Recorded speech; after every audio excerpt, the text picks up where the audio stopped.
time for another episode of 10-Minute RGM.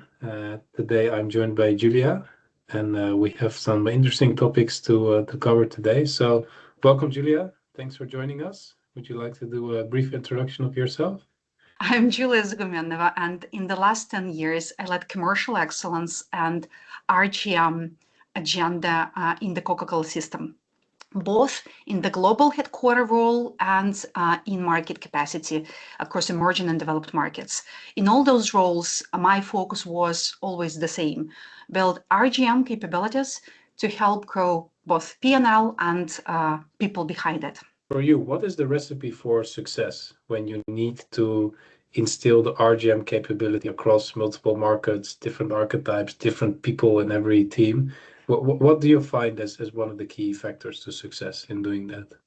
First of all, I'm a strong advocate of RGM as a holistic, enterprise-wide, cross-functional, whatever you call it, capability. It's clear that business is generally drifting from a functional to a project-driven logic now. That's what I see in our organization and many other organizations and in the conversations with people that I'm having. So organizational structures and relevant capabilities evolve accordingly. And it is becoming even more important that organizations live and breathe with the same logic in mind across different functions. And we really need to make sure that it is embedded in an everyday life. Do we have the same KPIs across organizations? And is it revenue and value generation, or is it still volume numbers that we're discussing in the business review? Do we have customer contracts and BD's KPIs that we pay for aligned with key value drivers and priorities of our business? And what would you say has been one of the key areas in RGM that you have started to focus on more, that you maybe were not focused on so much in the past? This question brings me back to the RGM fundamental formula. And we all know it's more people, more often, more expensive, right? Why I like this formula? Because it's quite simple, though it suggests a balance between short-term P&L management tasks and some longer-term, more strategic ideas. So being guided by this formula, I would pick two priorities actually answering your question. So first one is an effective use of trade investment. And again, I mean trade investment holistically. It is promotional investments, trade marketing investments, and customer contracts, what we invest into our customers. It is usually together a huge amount of money. Most probably, at least in our organization, it is the second biggest line in P&L after payroll. So do we invest in the most important drivers for our business and for the category? And how do we measure return on these investments is the critical question for me. And that helps us to drive business in the short term.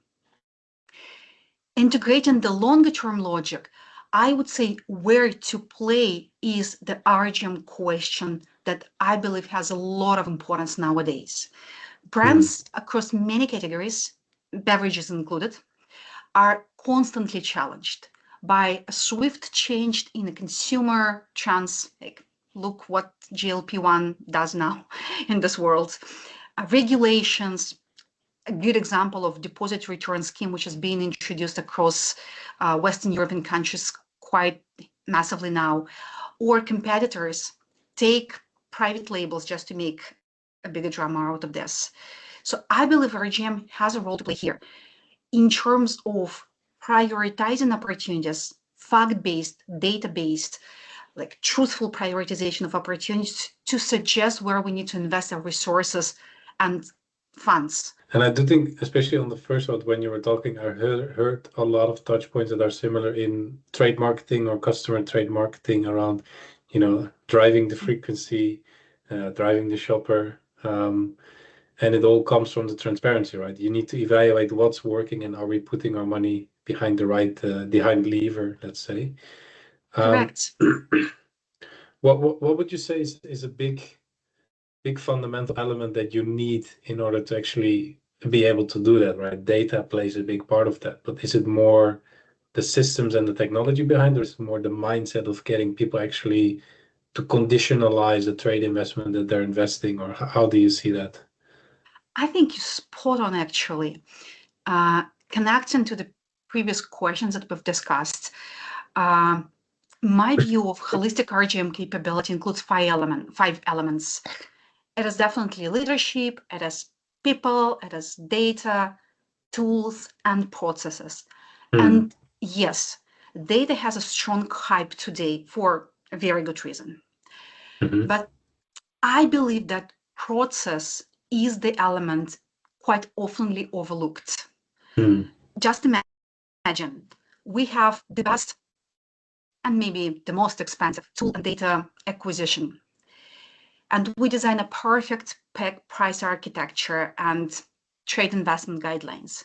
But the business developer still makes a call based on his best judgment. That won't work, right? That won't deliver. So I believe relevant questions to ask are the following. Do we really make use of data and tools that we have available? Or it's still just a line in the RGM manager CV? Do our processes help to transform insights into actions and track it? So the cool thing, it does not require massive investment itself, right? It's just a courage to challenge our ways of working. And with that, it's available both for the multinationals and smaller niche businesses. It does not depend on a budget you have in hands. It depends just on internal discipline. And when it comes to the executional part, so what role do you think RGM has to play there? Is it about presenting the executional team with the facts, or is it more from a capability building perspective to instill the RGM mindset into the person who is executing it, or how do you see that? Coca Cola massively joined this journey 12 years ago or so, I would say. So it's not absolutely new. Still, what is a big challenge is how you engage organization, and primarily I speak about commercial organization, but actually beyond this, supply chain has a role to play, finance people has a role to play. How you engage all these people to use the same terminology, to focus on the same KPIs, to understand the basic rules and principles of return on investment logic, for example. So I don't have an ambition to teach each and every business developer in organization how to measure return on investments. But what I mean that there should be a cascading principles and the control mechanisms which allows you as an RGM manager to ensure that the whole organization acts upon the same guidelines and do it like with good discipline. Exactly. Yeah, that's powerful. One of the standard questions I like to ask. So if you have to make one bold prediction about RGM 5 years from now, where we would be, what would you say is your prediction? I won't be most probably creative saying that automation and translation of data into insights is a big thing. I hope and I wish that RGM over time evolves into a general organizational capability. As I said, I'm a strong believer that if it stays within the group of 5 or in some organization 55 people called RGM team, it won't deliver at its full potential. So that's my first or second prediction, or you can call it a wish. Yeah, nice. So it also the mindset needs to spread across the wider organization. And yes, Correct. Translate the insights into action. Interesting. What is a key message that you tell yourself, or something that you have learned on early in your career that you still carry with you every day? a famous sentence. I don't even remember who said it first or who I'm quoting here, but a strategy without execution is a dream, and execution without strategy is a house, right? From my very first role as a business developer selling lipsticks and mascaras to my very final role, I believe that the clarity in terms of strategy and a discipline in terms of execution together makes a miracle. Would it be RGM or any other area? For the RGM specifically, as we've discussed. Yeah, nice. I like that. I'll remember that one. I think I've heard it before, but I'll definitely remember it. Yeah, it's not my wisdom, but I'm sharing it. I'm spreading it. Yeah, nice. No, appreciate it. You say you watch these episodes as well.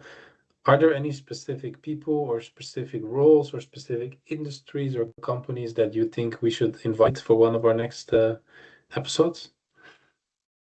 Yeah. I personally would be curious to have a point of view from a relevant experts representing a smaller challenger or maybe even explorer type of the business, relatively small organization, I mean. How do they approach a profitable RGM without massive investments that we have access to in multinationals? And I believe it might be a nice reminder for all of us of some basics that we shouldn't forget. Nice. All right. Thanks a lot, Julia. It was very insightful. I really liked our discussion. So thank you, Oka. Thank you very much.